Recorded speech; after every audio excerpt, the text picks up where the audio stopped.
दोस्तों नमस्कार।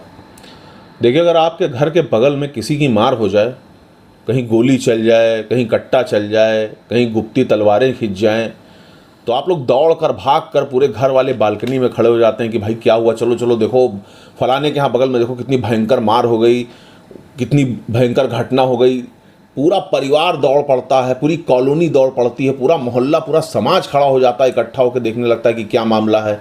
और उस घटना के बाद में पूरे दिन उस मामले को लेकर अलग अलग तरह की कंट्रोवर्सी, अलग अलग तरीके के सजेशन, अलग अलग तरह की बातें, अलग अलग तरह के सुझाव लोग देते रहते हैं कि भाई ये नहीं होना चाहिए था यार, बड़ा गलत हुआ, या ऐसा नहीं ऐसा हो जाता तो ये चीज़ नहीं होती, या अगर इसने ऐसा नहीं ऐसा किया होता तो यार ये हो जाता। तो इस तरीके की जो घटनाएं हैं उन पर सभी लोगों के लगभग, मतलब हमारी और आपकी किसी की भी बात की जाए तो हम भारतीय हैं, हम लोगों को चुहलबाजी करने में, कंट्रोवर्सी करने में, खींचातान करने में, नुक्स निकालने में बड़ा इंटरेस्ट आता है किसी की भी मामले को लेकर के।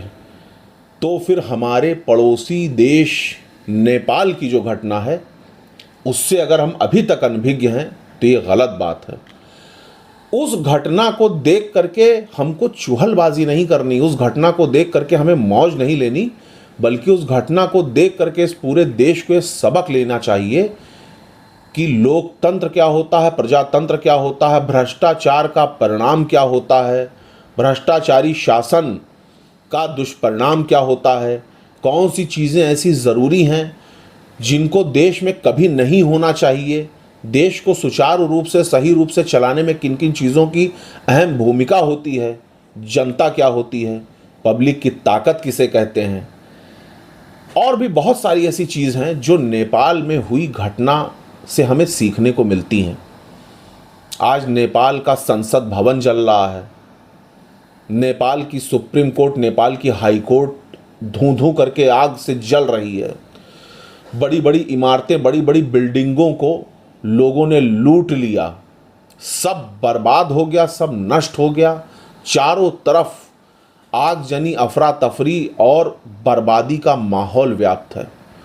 जो वीडियोस वहाँ की आ रही हैं वो मन को विचलित करने वाली हैं। सोचिए, जिस देश के प्रधानमंत्री को, जिस देश के मंत्रियों को लोगों ने चप्पल और जूतों से दौड़ा दौड़ा करके इतना मारा कि लोग नाली में घुस गए, कोई तालाब में घुस गया, कोई नदी में कूद गया। यहाँ तक कि एक वीडियो तो आज ऐसी जारी हुई जिसमें ये दिखाया जा रहा है कि एक हेलीकॉप्टर से जो वहाँ के मिनिस्टर्स हैं वो नीचे रस्सी पकड़ के, मतलब इतना उनको नहीं टाइम मिला या इतना वो घबराए हुए थे, हड़बड़ाए हुए थे कि हेलीकॉप्टर 150-200 फीट ऊपर है और उसने जो वहाँ से रॉड, वहाँ से जो रस्सी लटकाई उसको पकड़ करके, सब झुंड बना के पकड़ के लटक करके चले गए अपनी ज़िंदगी की परवाह किए बिना, क्योंकि नीचे रहते तो जनता उनको मार डालती।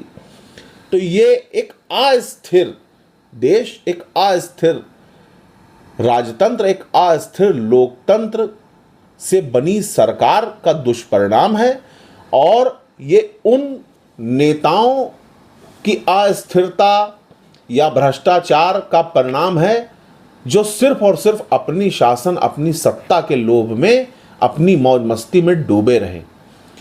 और उसका परिणाम ये हुआ कि वहाँ की जनता सड़क पर उतर आई और आज ये हाल है कि देखने में रूह कांप उठती है। हालांकि मैं एक चीज़ का बहुत ज़्यादा विरोध करूँगा और शायद आप सब भी इससे सहमत हों कि देखिए, देश की जनता को, देश के इंफ्रास्ट्रक्चर को तबाह करने, बर्बाद करने, लूटने और आग के हवाले कर देने की कोई भी ज़रूरत नहीं है। ये चीज़ गलत है।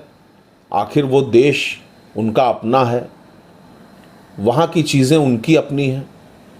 अगर हम सड़क, बिल्डिंग, इमारत, इन सब चीज़ों को नुकसान पहुँचाएंगे तो ये हमारी अपनी खुद के नुकसान की घटना है, खुद की बर्बादी की घटना है। ऐसा नहीं होना चाहिए। देखिए, मैं आप लोगों को बता दूं कि 2005 में राजा ज्ञानेंद्र सिंह ने आपातकाल लगाया था नेपाल में। उसके बाद 2006 में भी जन आंदोलन के बाद लोकतंत्र बहाल हुआ।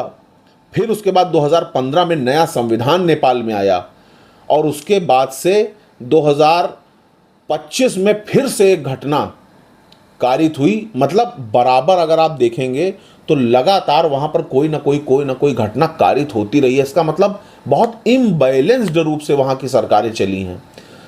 सरकार ने किसी चीज़ पर स्थिरता से ध्यान ही नहीं दिया और उसका ये दुष्परिणाम हुआ कि आज पूरा नेपाल धू धू करके जल रहा है।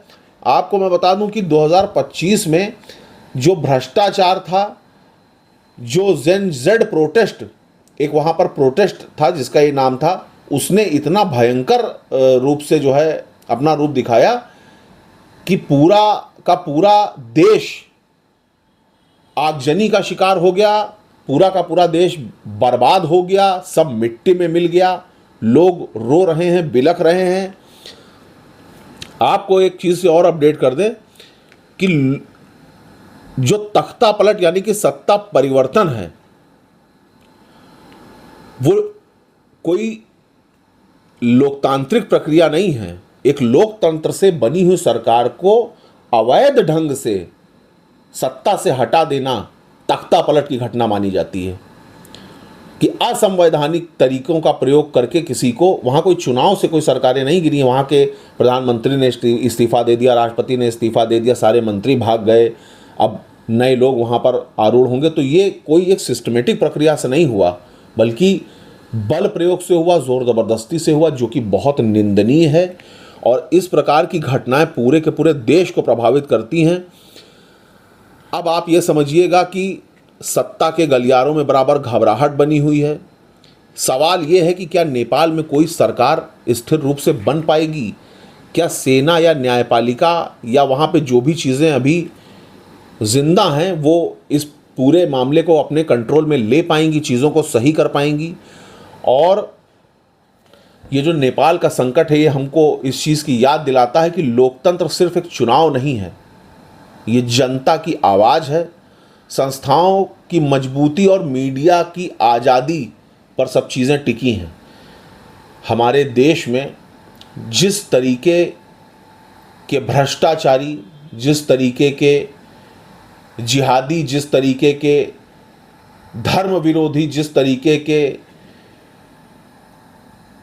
आपराधिक प्रवृत्ति के लोग लगातार इस देश की नींव को खोखला कर रहे हैं, तो मेरी सिर्फ एक ही अपील है इस देश की सरकार से, इस देश की न्यायपालिका से, कि सबसे पहले भ्रष्टाचार के खिलाफ आवाज़ उठनी चाहिए।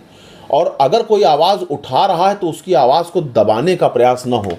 अगर कोई भ्रष्टाचार के खिलाफ आवाज़ उठ रही है तो उस पर गहराई से संज्ञान लिया जाना चाहिए। इस देश की सरकार को, प्रदेश की सरकार को, हर राज्य की सरकारों को अपनी अपनी जगह पर भ्रष्टाचारी तंत्र के खिलाफ, भ्रष्टाचारी अधिकारियों के खिलाफ सख्त से सख्त एक्शन लेने चाहिए। जनता सर्वोपरि है, लोकतंत्र सर्वोपरि है, संविधान सर्वोपरि है, न्यायपालिका सर्वोपरि है। इस चीज़ को सबको याद रखना चाहिए। और अगर मैं भारत की बात करूं तो यकीन मानिए हम सब बहुत लकी हैं, बहुत धन्य है जो हम भारत जैसे देश में पैदा हुए और यहाँ की मिट्टी में पल बढ़ रहे हैं। कितना भी हो, कुछ भी हो, लेकिन यहाँ की शासन और सत्ता स्वयं भगवान के हाथ में है, प्रभु चलाते हैं सब। तो इसलिए हम लोगों को इस चीज़ को याद रखना चाहिए कि किसी भी देश की बर्बादी का जो सबसे बड़ा कारण है वो है जनता की नाराज़गी। और जनता की नाराज़गी तब उजागर होती है जब चीज़ें अस्थिरता को प्राप्त होती हैं, अनकंट्रोल्ड हो जाती हैं। तो ऐसा नहीं होना चाहिए। इसलिए भ्रष्टाचार और भ्रष्टाचारी लोग, इन दोनों पर सख्त पाबंदी